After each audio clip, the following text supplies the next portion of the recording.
So a couple of months ago, I was in Hyderabad checking out the Gionee eLife S7 for the first time. Even a review on that so many people watched. If you haven't really watched that, you don't really need to go back there because this is everything that you need to know about the S7.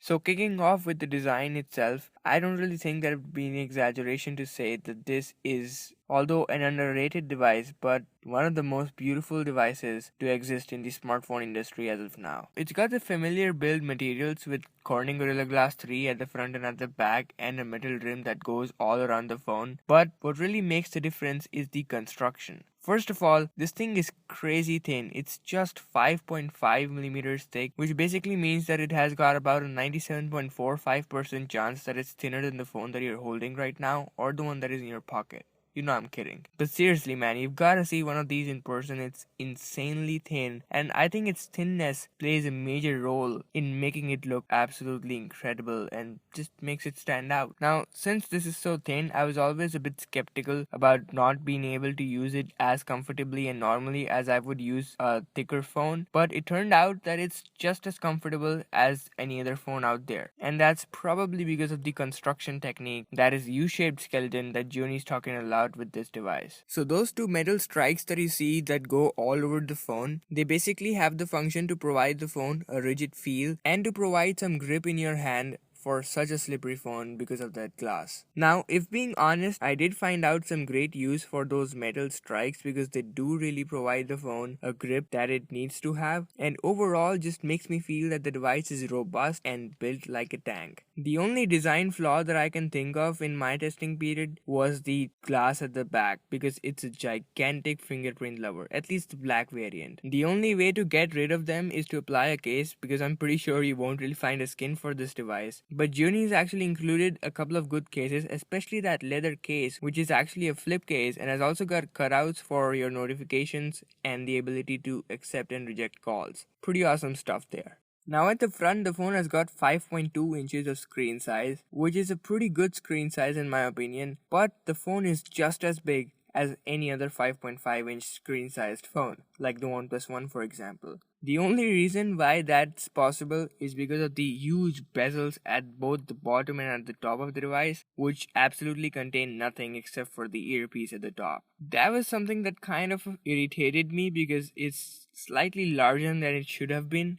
Maybe Gionee could have fitted some front-facing speakers that would have been really amazing and would have really made the difference because they could have been really good from the average-sounding bottom-facing speakers that distort at higher volumes. Although it would have increased the thickness of the device, but I wouldn't really have minded it. Talking about those speakers at the bottom, as I said, they distort at higher volumes. Also, they do not have the best bass and the best clarity overall. So just an average experience, but if you really want to step up the game and go on to the next level, my advice would be to get an external speaker, and what better than the Astro speaker. It's got pure audio, which basically means it's got no software to fit the music, so what you basically listen is what artists record in their studios, so there's no optimization, just pure audio. I'll leave a link to that in the description. You should totally get one for yourself if you really want to get some great audio. Coming back to the front, talking about that display, it's got a 5.2 inches of screen size as I said earlier, but it's a 1080p display, so no Quad HD here, but it's a Super AMOLED display, so viewing angles were absolutely amazing. But AMOLED display is just not limited to viewing angles, its brightness, the overall viewing experience, and basically the crispiness. The crispiness was on point because it's a 1080p display, so there were slightly over 400 pixels every single inch, so there is no thing called as pixelation over here. And as far as the brightness levels are concerned, it's really bright indoors, but when you move outdoors in bright sunlight, that is where it really needs to shine out, and it doesn't. In extremely bright conditions, you might want to put your hand up on the screen to see something. But talking about that overall viewing experience, technically the display feels a little bit more warm than it should be. It's also a lot more saturated than it should be. Also, one little thing that always annoys me when I use this phone is that when I lower down the brightness to the lowest possible level, the display turns completely reddish, which is really annoying. I mean, seriously. But other than that, you won't really be disappointed while consuming media because the viewing angles are so good. So maybe if you've got a gang, you can watch a movie together. Now, what do you actually see on that screen is Amigo UI, which is Gioni's custom modification on top of Android Lollipop, not Marshmallow. Amigo UI is a heavily skinned version of stock Android. It's got no app drawer, which is something I always miss. It's basically really clean, has got a couple of really interesting features, but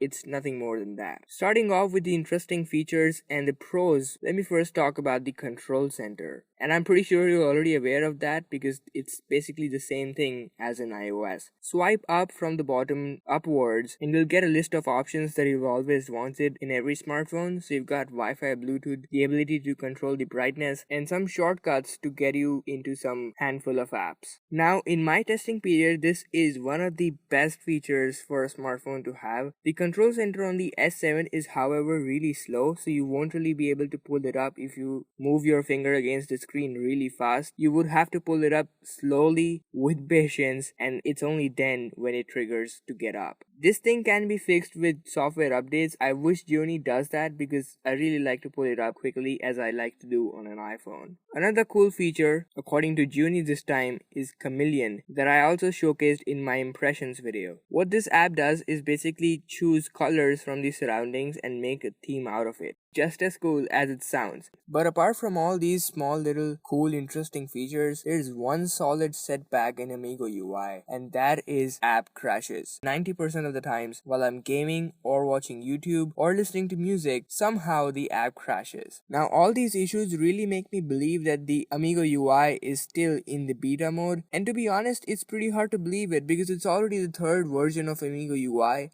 and still I'm facing issues that are presently exclusive to Amigo UI. At the end of the day, to be honest, these issues can easily be fixed by the folks over at Gioni by a software update, which is a big necessity as of now.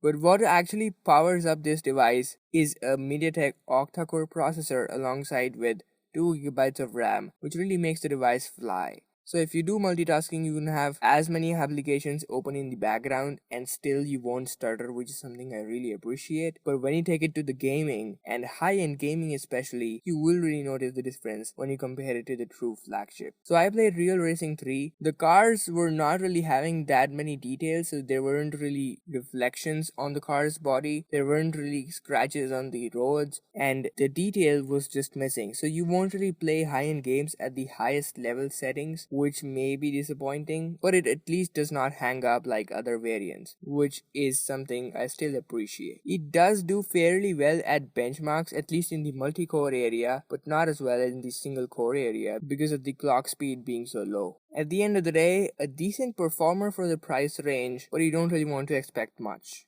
Talking about that camera at the back, although I didn't really speak about this in the design aspect, but Gioni eLife S7 is one of the thinnest phones to exist as of now. It's thinner than basically every other major flagship that you can think of, and still does not have a protruding camera. Now this, ladies and gentlemen, is an exception. But talking about the camera itself, I've gotta say I was really impressed by it.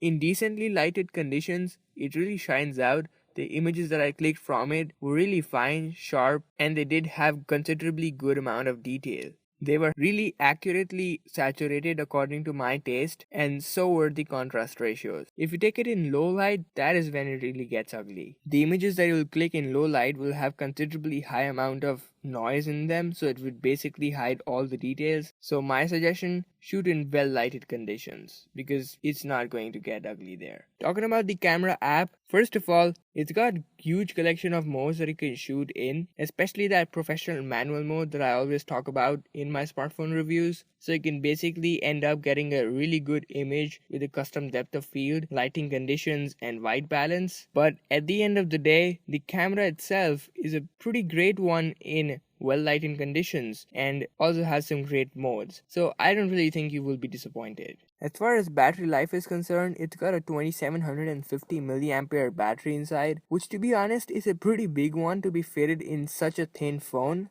And as far as the battery life is concerned, it's just decent. On some days, while I used the device pretty lightly, I was able to get about a full day of usage, but then some days I used it pretty heavily and I could easily kill it by 6 p.m. But if you really want to save your battery life, Juni has put in some really good power saving modes in the power management menu inside the settings. So there's the normal power managing mode first of all, which turns off a couple of bright colors and saves a bit of power here and there. And then you have the ultimate beast mode with the extreme power saving mode, which basically shuts down everything and all it lets you do is make some calls, receive some calls, and type in some messages. And that's pretty much it. But what it actually does is incredible. It provides you about days of usage in a ridiculously low amount of battery, which is insane. So these are some insanely good features with Amigo UI that you get. Not so great battery life, but great ways to save it for emergency. At the end of the day, the Juni eLife S7 is a phone for those folks who really consider style to be their priority. Of course, for the same price, you can get some really good deals